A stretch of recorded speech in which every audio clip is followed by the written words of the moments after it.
주께서 오실 때까지 인내하라. Be patient unto the coming of the Lord입니다. 주께서 오실 때까지. 이렇게 생각하면 야, 이거 언제 오시는 거야? 이거 언제 얼마나 더 오시는 거야? 여러분 한번 생각해 보시기 바랍니다. 어제가 제 생일이었습니다.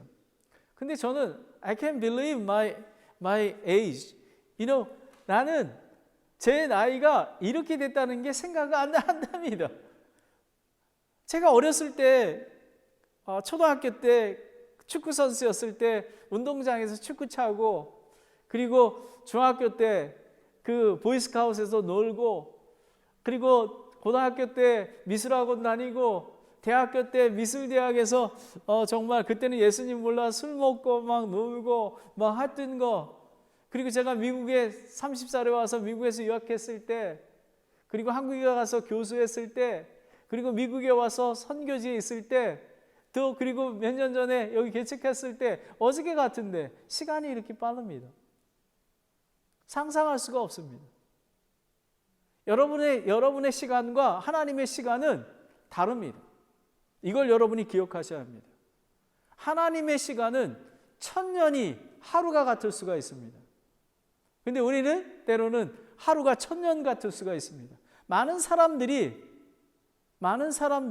하루가 1000년 같이 느껴질 겁니다. 예수님 언제 오실지 기대하지도 않습니다. 하지만 오늘 메시지는 주께서 오실 때까지 인내하라 라는 말씀입니다. 그런데 오늘은 두 가지를 이 본문 말씀을 합니다. 농부같이 인내하라 라는 것입니다. Be patient like a farmer. 근데 농부같이, 그리고 두 번째는 인내의 본을 배우라 라는 것입니다. 그러면 농부, 여러분 사실 여러분들한테 안 와닿을 것 같아요.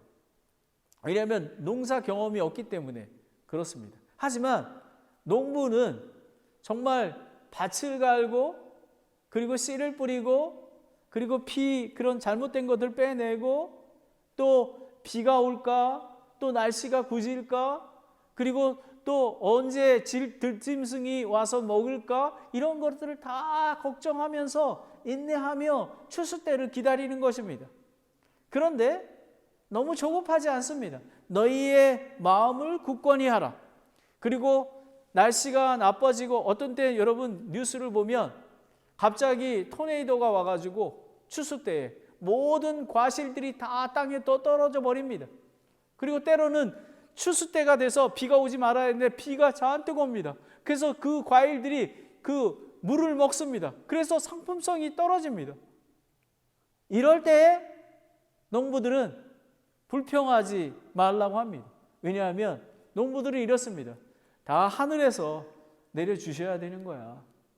정말 그리스도인들보다 더 겸손합니다. 그리고 그 인내의 본을 배우는 것은 대언자들의 본을 배우라라는 것입니다.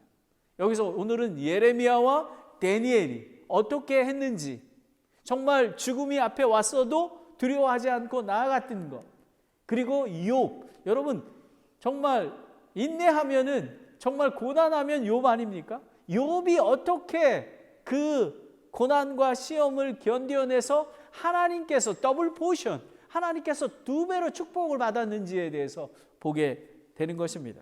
그러면 제가 설교 말씀을 이렇게 준비하다 보면요, 이 본문 말씀을 준비하는데 제가 이게 클리어하게 이해가 안 되는 거예요. 그래서 제가 이 야고보서 전체, 이 야고보서 말씀을 1장부터 5장까지 계속 읽었습니다. 그래서 한번 다 살펴봤어요. 그러면 여러분들도 오늘 제가 설명하는 거를 잘 머릿속에 넣고 계시면 지금 설교하는 게 도움이 될 것입니다. 지금은 사도는 고난과 시험을 통해, 믿음의 단련을 통해 인내를 이룬다고 정의하고 있습니다. 고난과 시험이 없으면 단련되지 않는다고, 피리어드입니다. 여러분 고난 당하고 있습니까? 근데 고난이 두 가지가 있습니다. 자기의 욕심과 세상의 디자이어로 쌓여있는 고난은, 그거는 죽음입니다. 욕심, 죄, 사망입니다. 하나님이 주시는 고난과 시험은 우리를 용광로와 같이 그 용광로에 넣으셔서 정말 거룩하고 순결하게 만드셔서 하나님의 예수님의 신부가 되게 하기 위해서 하는 것입니다. 그래서 이 사도 야고보는 이렇게 얘기합니다. 고난을 당할 때 기쁨으로 여기라 합니다. 그러면 야고보서 1장 1절부터 8절은 믿음으로 구하고 마음을 굳건히 하라라는 것입니다. 그러니까 두 마음을 품지 말라라는 것입니다. 두 마음을 품는 자는 안정이 없다고 얘기합니다. 그리고 9절과 11절에 부유한 자와 가난한 자입니다. 심령이 가난한 자는 복이 있나니. 그리고 여러분, 부유한 거는 꽃이 피면 시들어버리고, 그리고 다른 볏짚이나 이런 것들이 불에 타듯이 부유한 것은 불에 타버린다라는 것입니다. 그래서 심령이 가난한 자가 되라고 얘기합니다. 그리고 12절과 18절에는 시험을 건디는 자는 복이 있다라는 것입니다. 아까도 말씀했지만 두 가지입니다. 욕심과 죄, 사망. 여러분, 경계하시기 바랍니다. 자기가 욕심을 부리고 있는 게 아닌가. 하나님으로부터 오는 시험은 순수하고 거룩하고 너무 귀한 것입니다. 그리고 또 보면 19절부터 27절에 보면 진노는 의를 이루지 못한다라는 것입니다. 여러분, 우리는 때로는 고난과 시험을 받을 때 불평하고 진노하기도 하고 다른 사람을 평가하기도 하고 정말 그렇게 합니다. 하지만 말씀을 듣고 행하는 자가 되라라는 것입니다. 말씀을 듣고 행하는 자가 되라라는 것입니다. 그리고 또 이렇게 얘기합니다. 2장 1절부터 13절에는 외모로 판단하지 말라라는 것입니다. 여러분, 다른 사람의 믿음을 여러분 쉽게 판단하지 마십시오. 그분의 믿음이 어떠한지 모릅니다. 저의 믿음도 마찬가지입니다. 그래서 저는 더욱더 겸손해야만 되는 것입니다. 그리고 14절부터 26절은 행위가 없는 믿음은 죽은 믿음이다라는 것입니다. 여러분은 믿음이 있다고 얘기를 합니다. 아브라함의 믿음입니다. 그런데 여러분, 아브라함은 이렇게 믿었습니다. 하나님이 바치실 때, 바치라고 할 때 이삭을 바쳤습니다. 그리고 본토와 친척을, 아버지 집을 떠나러 갈 때 떠났습니다. 바로 그게 행함이 있는 믿음입니다. 여러분은 어떻습니까? 저는 언제든지 떠날 준비가 되어 있습니다. 하나님이 말씀하시면 예수님. 여러분, 그리스도인의 삶은 나그네와 같은 삶입니다. 언제든지 떠날 수 있는 그런 자들로 준비가 되어야 하는 것입니다. 그리고 3장 1절부터 12절에는 혀를 조심하라. 불평하지 말라. 혀를 조심하는 건 뭐냐면 어떻게 찬송과 저주가 그리스도인의 삶 속에서 나오느냐, 단물과 쓴물이 어떻게 나오느냐. 그러니까 혀를 조심하라. 함부로 화내지 말고 정죄하지 말라, 그런 뜻입니다. 그리고 13절에 18절은 하늘의 지혜는 온유하고 선한 행위와 의의 화평이고 마귀의 지혜는 시기와 다툼과 혼란입니다. 여러분, 우리 산타크라라 침례교회는 하늘의 지혜로 가득 찬 교회가 되기를 원합니다 라는 것입니다. 그리고 4장 1절부터 10절은 바르게 구하라. 욕심, 세상과 친구 되는 것, 이런 게 아니라 하나님 앞에서 겸손하라라는 것입니다. 그리고 11절부터 17절은 형제를 비방하지 말라. 그리고 내일 일을 자랑하지 말라라는 것입니다. 여러분, 내일 일은 모릅니다. 여러분이 하나님께서 주신 직장, 건강, 모든 것들은 하나님께서 주신 것입니다. 그거를 기억하셔야 합니다. 여러분의 여러분됨은 하나님이 주신 것입니다. 명심하십시오. 하나님의 은혜인 것입니다. 그리고 5장 1절부터 6절까지는 부자에게 주는 경고입니다. 여러분 형제들아 얘기했잖아요. 그리스도인 중에 부자들에게 주는 경고입니다. 여러분 부자가 하늘나라 가기에 구원받기에 낙타가 바늘구멍처럼 들어가기 어렵지 않습니까? 여러분 부자를 선호하십니까? 가난한 자 되십시오. 하나님이 주신 은혜대로 살기를 원합니다. 하나님이 주시면 먹고 하나님이 넉넉히 주시면 그걸 통해서 다른 사람에게 나아가는 것입니다. 바로 그것이 얘기하는 것입니다. 그리고 오늘 본문 말씀인 7절과 12절은 주께서 오실 때에 인내하라. 주께서 오실 때까지 인내하라. 그리고 마지막 13절, 20절은 믿음의 기도입니다. 의로운 자의 효력 있고 뜨거운 기도는 많은 유익이 있느니라. 그래서 저희가 금요일 날 모여서 하나님의 말씀을 데일리 인도 워드를 묵상한 걸 간증하고 하는 것입니다. 여러분 주께서 오실 때까지 인내해야만 하는 것입니다. 자, 그러면 이거 편지를 야고보가 편지를 쓴 수신자는 누구냐 하면 고난과 핍박 때문에 죽음 가운데 있기 핍박 때문에 흩어져서 있는 멀리 떨어져 있는 12지파의 이스라엘 그리스도인에게 얘기하고 있는 것입니다. 그러면 저희에게 마지막 때를 살고 있는 세계의 이민자들 저와 여러분에게 그리스도인에게 얘기하고 있는 것입니다. 이거는 믿지 않는 사람한테 얘기하는 게 아닙니다. 믿는 자에게 얘기하는 것입니다. 그러면 어떻게 인내를 배울 수 있을까요? 어떻게 거룩하고 성숙한 그리스도인으로 성장할 수 있을까요?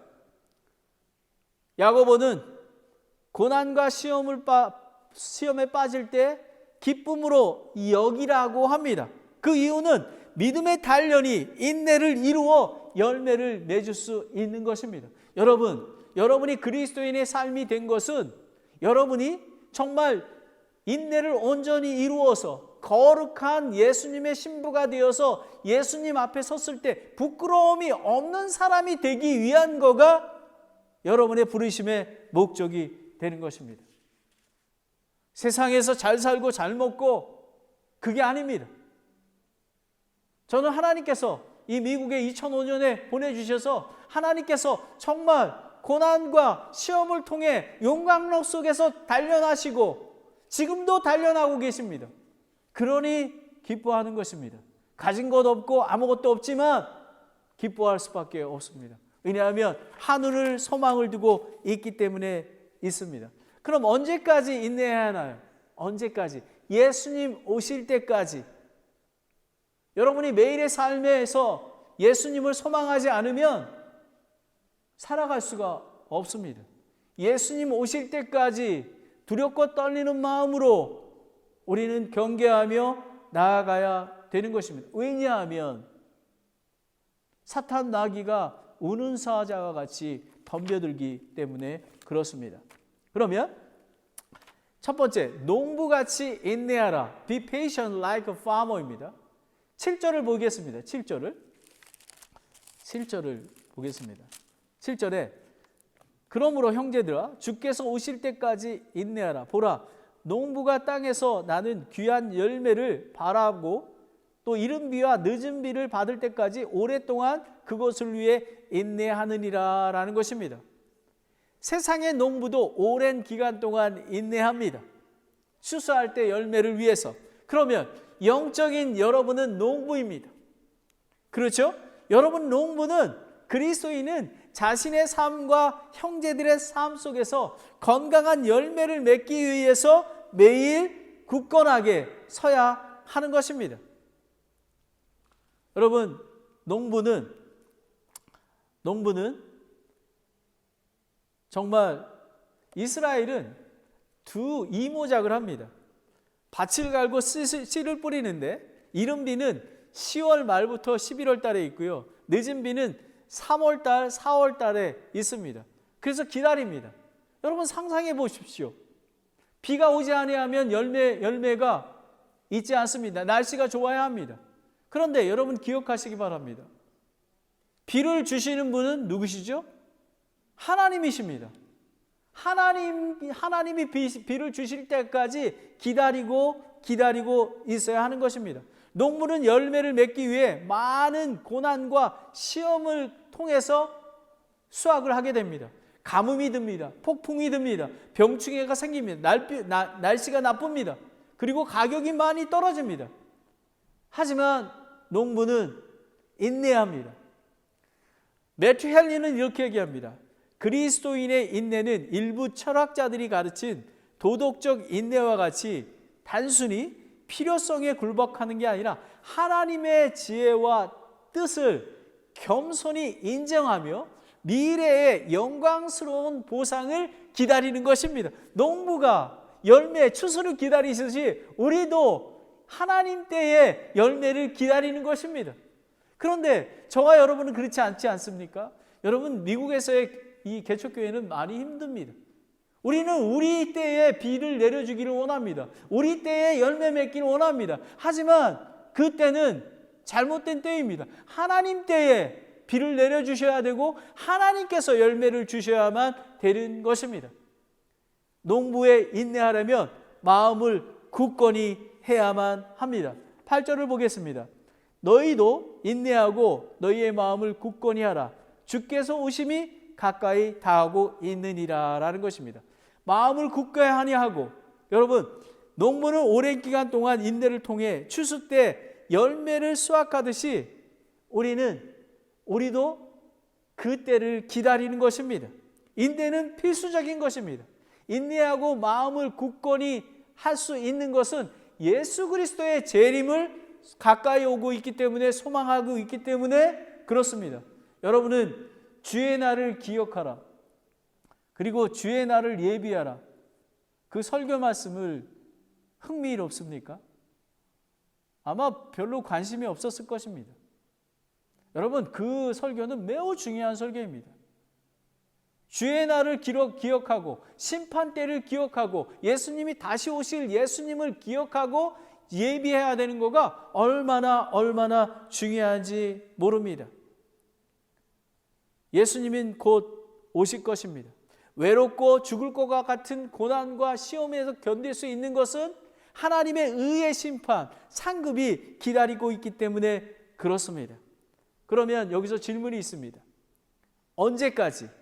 언제까지입니까? 추수 때, 심판 때까지.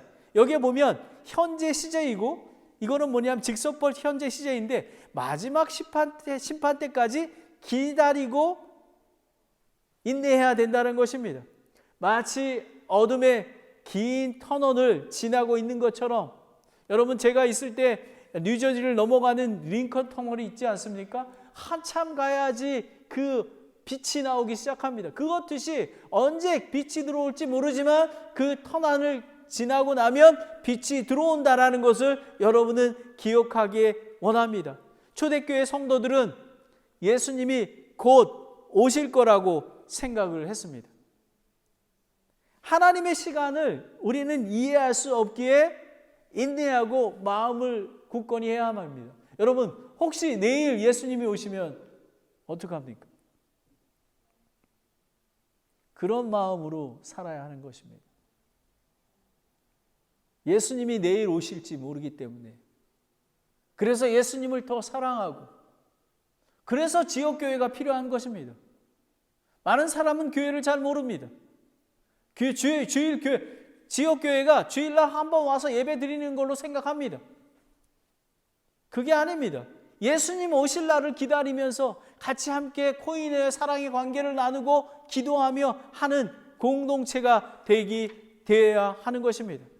여러분, 이 세상을 바라보면 믿지 않는 자들이 부유하고 명예가 있고 축복을 누리는 것처럼 보입니다. 그러나 악인들은 번영하는 것처럼 보입니다. 하지만 의인은 예수님을 뒤로 따르는 거면 너무 고난이 많습니다. 시험도 많습니다. 낙심하고 포기하고 싶고 앞이 잘 안 보이기 때문에, 그리고 열매가 없기 때문에 낭망합니다. 하지만 오랜 기다림이 필요합니다. 그래서 마음에 흔들리지 말라고 얘기하는 것입니다. 농부가 비를 기다리듯이 창조주 전능주 그 하나님의 은혜와 긍휼을 바라보야만 하는 것입니다. 저와 여러분은 비를 내릴 수가 없습니다. 저와 여러분은 열매를 맺을 수가 없습니다. 그러나 주의 오심이 가까이 오고 있기에 믿음으로 흔들리지 말고 두 마음을 품는 자는 안정이 없다고 합니다. 저는 매일의 삶이 평안과 안정이 있습니다. 왜 그런지 아십니까? 저는 예수님만 바라보기 때문에 그렇습니다. 두 마음이 품으면 아무리 돈을 갖고 아무리 명예가 있어도 불안합니다. 하지만 예수님 안에 있으면 아무것도 없어도 정말 평강 가운데 있으며 기쁨이 넘쳐나는 것입니다. 기다려야 하는 것입니다. 갈라디아서 6장 9절에 우리가 잘 행하는 가운데 지치지 말지니 우리가 기진하지 아니하면 정하신 때에 거두리로다. 아멘. 여러분, 하나님께서 정말 지치지 않고 가게 되면 하나님께서 인도해 주시고 열매를 주실 것을 믿습니다. 저는 이 설교를 준비하면서 제가 한 27분 정도 됐는데 화장실을 잠깐 다녀올 때 제 마음에 그렇습니다. 하나님께서 제 마음을 위로해 주십니다. 많이 힘들지? 조금만 인내하리요. 내가 너에게 열매를 줄 거야. 그런 마음에 감동이 옵니다. 이런 마음 때문에 여러분 살아갈 수 있는 것입니다. 저는 이 개척교회가 이렇게 어려울 줄 몰랐습니다. 그런데 발견한 것은 제가 할 수 있는 일은 하나도 없다라는 사실입니다. 하나님의 은혜와 긍휼이 하늘로부터 와야지만 저는 살아갈 수 있는 것입니다. The Bible Exposition Commentary는 이렇게 얘기합니다. 고난이 닥칠 때에 인내하는 비결이 바로 여기에 있습니다. 하나님은 우리의 삶에서 수확을 거두고 계십니다. 그분은 성령의 열매가 자라나기를 원하고 계십니다. 우리의 인품과 성품이 예수님의 분량까지 자라나길 원하고 있는 것입니다. 이게 되게 재미있는 게 있습니다. 그분이 하실 수 있는 유일한 방법은 시련과 고난을 통해서 이루어진다라는 것입니다. 고난과 시험을 통해서 우리는 거룩한 자가 되는 것입니다. 두 번째, 서로 우리는 너의 마음을 굳건히 하라. 농부가 인내하듯이. 두 번째는 서로 불평하지 말라라는 것입니다. 고난과 시험이 갑자기 당할 때 특별히 인간적인 배신, 가족으로부터, 교회의 형제 자매로부터, 또는 때로는 목사로부터, 친구로부터, 직장 동료로부터, 이웃으로부터 당할 때에 정말 낙심되고 온몸이 기가 빠지고 오장육부가 내려앉을 것 같습니다. 그런데 안 그런 척합니다. 속에서는 그렇게 타들어가는데 본인은 안 그런 척합니다. 하지만 때로는 또 갑자기 입에서 불편과 불평이 나옵니다. 어떻게 저럴 수가 있지? 이게 상상할 수가 없는 일이야. 이렇게 불평이 나옵니다. 하지만 신실하신 하나님은 저의 그 불평과 불만을 통해서 하나님께서 저의 안에 있는 모습을 발견하게 합니다. 다른 사람을 불평하고 정죄한다는 의미는 제 안의 우상이 하나님이 아니었고 다른 사람이었기 때문에 그렇습니다. 오직 하나님만이 함께 하십니다. 하나님의 주권과 인도하심에 순복하게 됩니다. 그러니 얼마나 감사합니까? 저는 매일의 삶 속에서 고난과 시험을 통해서 하나님께서 깨달아 주시고 하나님의 정말 귀한 농부처럼 그 열매를 기다리며 예수님 오실 때를 기다리는 것입니다. 그럴 때마다 제가 경험한 것이 한 가지가 있습니다. 말씀으로 돌아가십시오. 말씀으로 돌아가면 이 세상을 바라보지 아니하고 소망이 있습니다. 여러분, 오늘 설교 말씀을 통해서 주께서 오실 때까지 인내하라는 말씀이 있지 않습니까? 어디서부터 와죠? 하나님의 말씀으로부터 오는 것입니다. 9절을 보겠습니다. 9절에 형제들아 서로 불평하지 말라. 그리하여야 내가 정죄받지 아니라. 보라, 심판자께서 문 앞에 계시느니라라는 것입니다. 이 불평하라는 말은요, 탄식, 한숨, 신음, 낙심, 그러니까 사람과 환경이 자신의 고난과 시험이 다른 사람에게 전가하는 것입니다. 한심하며 낙심하지만 또 다른 사람의 탓을 하게 되는 것입니다. 하지만 하나님께서 이렇게 얘기하십니다. 고린도전서 10장 10절에 또한 그들 가운데 어떤 자들이 불평하다가 파멸시키는 자에게 멸망을 당하였으니 너희는 그들과 같이 불평하지 말라라는 것입니다. 여러분, 불평하지 마십시오. 기뻐하십시오. 그리고 앞에라는 것이 있습니다. 예수님의 재림이 앞에 있다라는 것입니다. 바로 앞에, 혹 내일, 혹 모레 오신다라는 것입니다. 그거를 강조하고 있습니다. 신실한 농부는 이웃과 다치지 않고 서로 돕습니다. 어떠한 어려움이 있더라도 불평하지 아니하고 시험을 견디어냅니다. 야고보서 1장 12절에 시험을 견디는 자는 복이 있나니 그가 단련을 받은 뒤에 주께서 자신을 사랑하는 자에게 약속하신 생명의 관을 받으리라고 얘기합니다. 불평과 진노를 절제해야 고난과 시험에서 이길 수 있습니다. 그래서 아까 야고보서 저자는 혀를 조심하라고 얘기합니다. 야고보서 사도는 모든 더러움과 악을 벗어버리고 구원할 수 있는 말씀 온유함을 받으라 얘기합니다. 말씀을 행하는 자가 되라고 권면하고 있습니다. 또한 야고보 사도는 아까도 말씀했지만 혀를 조심하라고 합니다. 강하게 권면하고 있습니다. 큰 배가 작은 키 하나로 길을 되돌리기도 하고 앞으로 나가게 하기도 합니다. 야고보서 3장 5절 6절에 보면 이와 같이 혀도 작은 지체로 돼 큰 일들을 자랑하는도다. 보라, 작은 불이 얼마나 큰 물체를 태우는가. 혀는 불이요 불법의 세계니라. 이와 같이 혀는 우리의 지체를 가운데 하나로 온몸을 더럽히고 본성의 행로에 불을 붙이며 자기도 지옥불의 위에 놓이느니라 라는 것입니다. 여러분, 정말 불평하지 마십시오. 다른 사람을 원망하지 마십시오. 그렇게 해야지만 되는 것입니다. 갑자기 닥친 고난과 시험 때에 불평하고 진노하는 것은 교만한 농부입니다. 교만한 그리스도인입니다. 하나님께서는 교만한 자를 쓰지 않습니다. 마치 자기가 원하는 때에 비를 내려야 한다고 착각합니다. 저는 고난과 심한 때에, 시험 때에 겸손한 자가 되어야 됨을 깨닫습니다. 여러분, 겸손하십시오. 두렵고 떨리는 마음으로 겸손하십시오. 주께서 오실 때까지 인내하라. 그리고 농부같이 인내하라. 너의 마음을 굳건히 하라. 서로 불평하지 말라. 두 번째는 인내의 본을 배우라는 것입니다. 대언자들의 본을 배우라라는 것입니다. 10절 말씀을 보겠습니다. 내 형제들아, 주의 이름으로 말하는 대언자들을 고난당한 것 같이 인생의 본으로 삼으라라는 것입니다.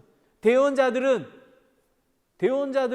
고난이 올지 알면서도 죽음을 당할지 알면서도 하나님의 말씀, 하나님의 이름으로 하나님의 말씀을 선포한 것입니다. 예레미야 선지자는, 대언자는 이스라엘과 시드기야 왕에게 이렇게 대언합니다. 갈대아 사람들에게 다가가고 있는 자는 살고 예루살렘 도시는 바벨론 손에 던져지고 성전은 불이 타고 그리고 성벽은 무너질 것입니다 라고 얘기합니다. 그랬을 때 어떻게 되는지 아십니까? 밧줄로 내려서 밑에 진창에 던져서서 죽음을 기다립니다. 먹을 것이 없는 곳에 던져진 것입니다. 여러분, 마지막 때의 실리콘밸리 지역은 어떻습니까? 진리의 말씀이 선포되고 그리고 교회의 본질은 하나님을 사랑하고 서로 사랑하고 이렇게 말씀을 선포해도 들으려 하지 않습니다. 관심도 없습니다. 오히려 싫어하며 떠나갑니다. 여러분, 주의 날을 기억하십시오. 주의 날을 예배하십시오. 때로는 자기가 생각하는 시간대에 비가 와야 합니다. 그렇지 않습니다. 하나님 때에. 그리고 열매는 하나님께 속한 것입니다. 그래서 우리는 열매가 없더라도, 정말 포도나무에 열매가 없고 외양간에 소가 없어더라도 여호와로 인하여 기뻐하는 그런 성도들이 돼야만 하는 것입니다. 여러분, 예레미야 대언자처럼 심판자의 문 앞에 나아가야 하는 것입니다. 예레미야 선지자는 예수님이, 하나님이 지금 함께 계심을 알고 있었습니다. 그러하기에 죽음을 두려워하지 않았습니다. 그뿐만 아니라 뛰어난 영을 가진 다니엘 선지자는 다리오 왕 때 통치할 때 총리와 통치자들이 이 다니엘을 시기해서 왕에게 이렇게 얘기합니다. 계략을 세웁니다. 30일 동안 왕 외에 어떤 신이나 사람에게 청원하는 자, 기도하는 자는 사자굴에 넣는 조서와 칙령을 내립니다. 왕이 거기에 도장을 찍습니다. 그러나 다니엘은 문을 활짝 열었습니다. 그리고 일상의 삶과 동일하게 창문을 열어놓고 3번씩 하루에 예루살렘에게 향하여 무릎을 꿇고 기도합니다. 어떻게 됐습니까? 사자굴에 던져졌습니다.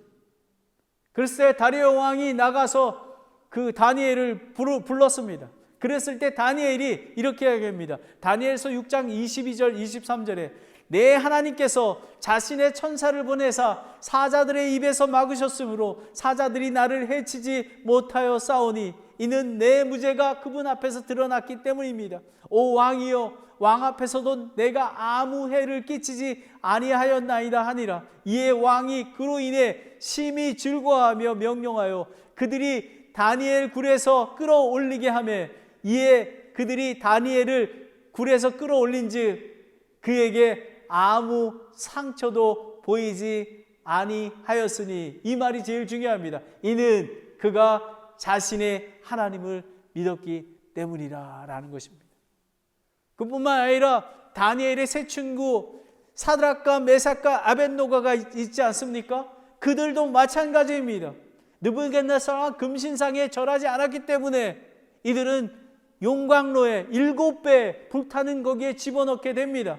그럴 때 이렇게 얘기합니다. 다니엘서 3장 17절 18절에 오 왕이여, 그렇게 될지라도 우리가 섬기는 우리 하나님께서 맹렬히 불타는 용광로에서 능히 우리를 건져내시겠고, 또 그분께서 왕의 손에서 우리를 건져내시리라 라는 것입니다. 여러분, 이런 믿음이 있어야 됩니다. 여러분, 저와 여러분이 함께 하시는 하나님이 함께 계심을 믿어야 하는 것입니다. 다니엘의 세 친구를 그렇게 믿었습니다. 그런데 또 이렇게 합니다. 반전이 됩니다. 그러나 18절에 그리하지 아니하실지라도, 내가 용광로에서 불타 죽을지라도 오 왕이여, 우리가 왕의 신들을 섬기지 아니하고 왕께서 세우신 근심상에게 경배하지도 아니할 줄 왕은 아옵소서 하니라 라는 것입니다. 여러분은 이럴 수 있겠습니까? 용광로에서 불타 죽는데 아니야, 그냥 내가 문 닫고 기도하지. 그리고 또 금심상에 한번 절한다고 누가 뭐라 그러겠어? 여러분, 하나님은 함께 계시는 하나님입니다. 여러분의 모습을 하나님께서 보고 계십니다. 두려워하십시오.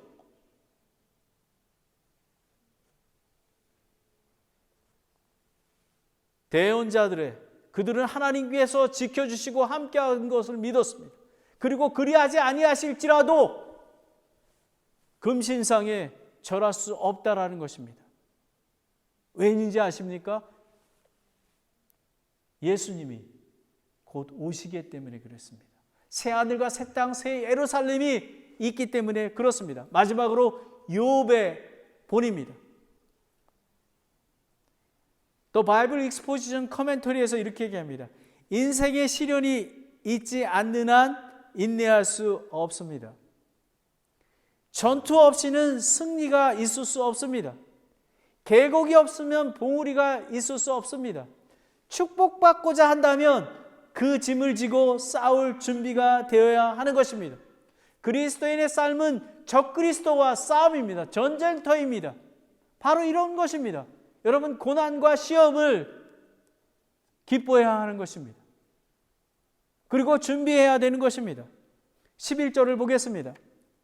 보라, 참는 자들을 우리가 행복한 자로 여기나니 너희가 욥의 인내를 들었고 주께서 주신 결말을 보았거니와 주께서 지극히 동정심이 많으시며 친절한 긍휼을 베푸시는 분이시니라 라는 것입니다. 여러분, 욥이 엄청난 고난을 당하지 않았습니까?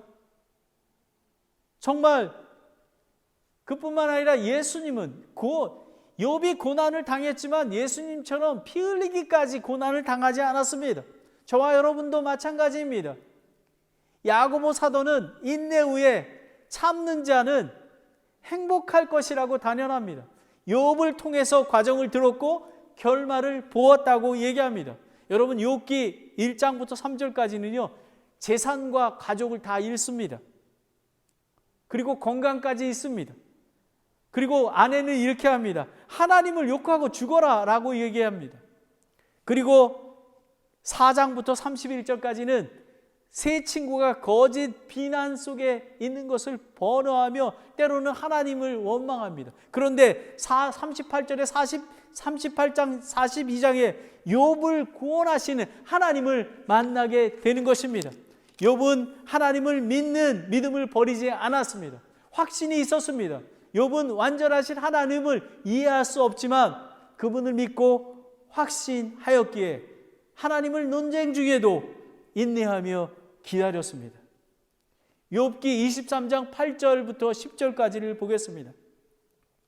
보라, 내가 앞으로 나아가도 그분께서 거기에 계시지 아니하고 뒤로 나가도 내가 그분을 감지하지 못하며 그분께서 왼쪽에서 일하나 내가 그분을 바라볼 수 없고 그분께서 오른쪽에 숨으심으로 내가 그분을 볼 수 없도다. 그러나 정말 죽을 수밖에 없는 그런 상황에도 욥은 이렇게 고백합니다. 내가 가는 길을 그분께서 아시나니 그분께서 나를 단련하신 뒤에는 내가 금같이 나오리라. 아멘, 아멘, 아멘. 용광로에서 고난과 시험이 있지만 내가 반드시 예수님 오실 때에 천금같이 나아가게 될 것입니다.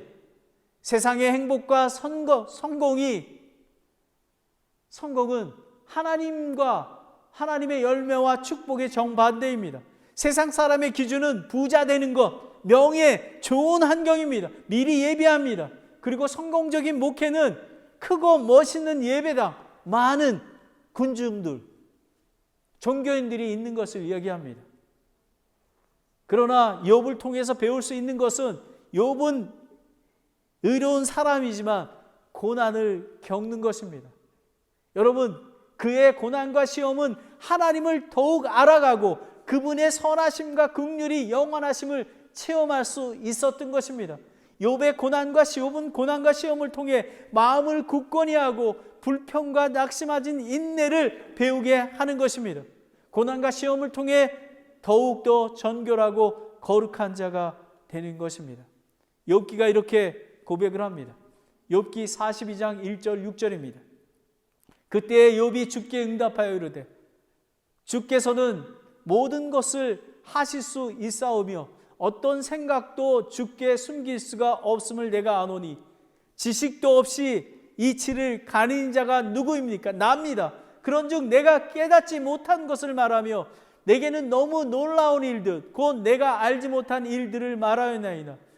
내가 주께 간청하오니 들으소서. 내가 말하겠나이나 내가 주께 묻겠사오니 내게 밝히소서. 내가 귀로 듣는 것을 통해 주에 대해서 들었사오나 이제는 내 눈으로 주를 배웠나이다. 이제는 예수님 하나님을 알았습니다. 고난이 나에게 유익이 되었습니다. 그러므로 내가 내 자신을 몹시 싫어하고 티끌과 재 속에서 회개하나이다 라는 것입니다. 여러분, 하나님의 말씀을 받을 때에 회개하고 돌이키는 것입니다. 욥은 그렇게 했습니다. 매일의 삶 속에 그렇게 하는 것입니다. 오늘 예배 중에 하나님께서 여러분에게 찔림을 주셨습니까? 하나님께서 회개하라고 하십니까? 여러분은 회개하셔야 하는 것입니다. 마지막으로 12절입니다.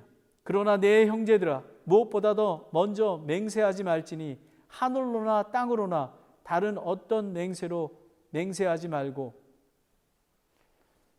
우리가 3주년 예배를 기념 예배를 드리지 않았습니까? 제가 우리 목사님에게 간증을 했습니다. 근데 이 목사님이 이렇게 얘기하십니다. 되게 기뻐하시면서 목사님, 이제 목사님 목회는 바람에 순풍에 돛을 달았습니다 라고 얘기합니다. 그리고 제가 리더십 컨퍼런스에 너무 자신 있게 간증을 합니다. 이렇게 하셔야 됩니다 이렇게 얘기합니다. 근데 하나님께서, 저는 제가 이 말씀을 준비하면서 비교해 봤습니다. 이런 것이었습니다. 이른 비와 늦은 비가 나로부터 시작되는구나 라고 생각했던 것입니다. 저는 회개했습니다. 순풍을 타게 하는 것은 하나님이십니다. 저는 혀를 놀리지 말고 잠잠히 겸손해야 됩니다. 하나님의 은혜입니다. 하나님만 바라보겠습니다. 하나님 때에 이루어질 것입니다. 고백해야 되는 것입니다. 여러분, 주께서 오실 때까지 인내해야 합니다. 농부같이 인내해야 합니다. 마음을 굳건히 해야 됩니다. 서로 불평하지 말아야 합니다.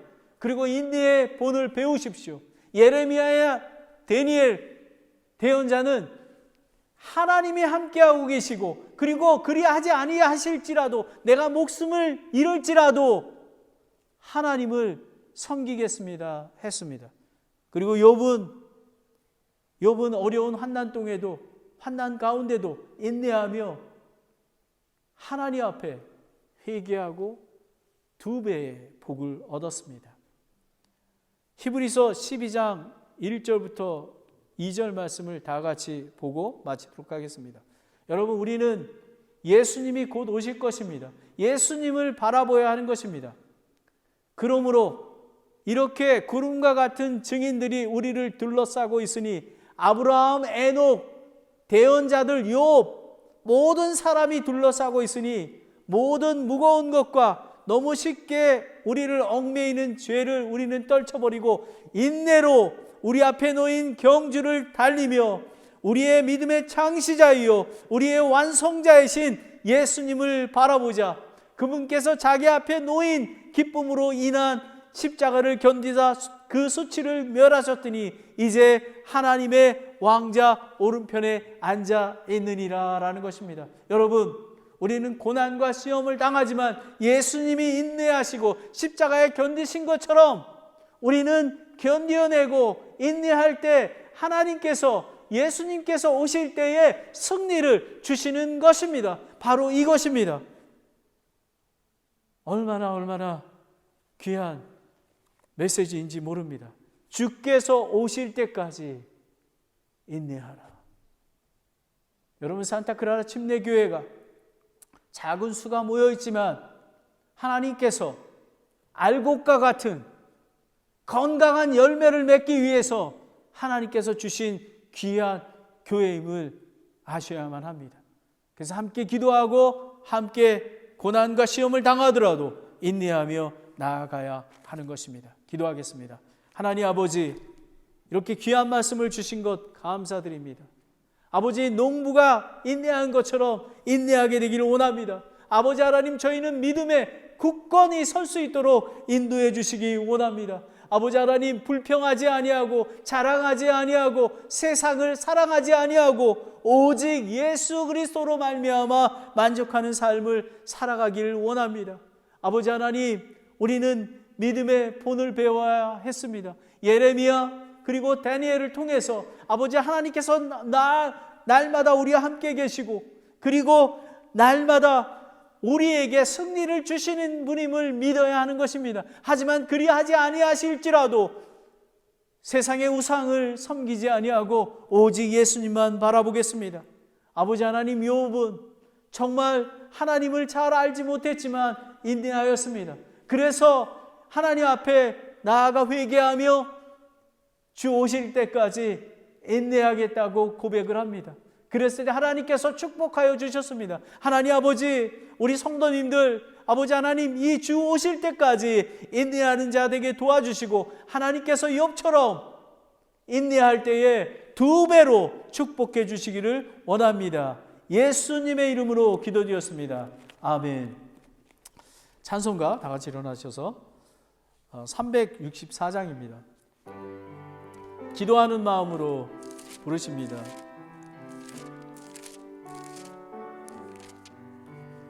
내 주를 가까이 하게 함은 십자가 짐 같은 고생이나 내 일생 소원은 늘 찬송하면서 주께도 나가길 원합니다. 내 고생하는 것 옛 야곱이 돌베개 베고잠 갔습니다. 꿈에도 소원이 늘 찬송하면서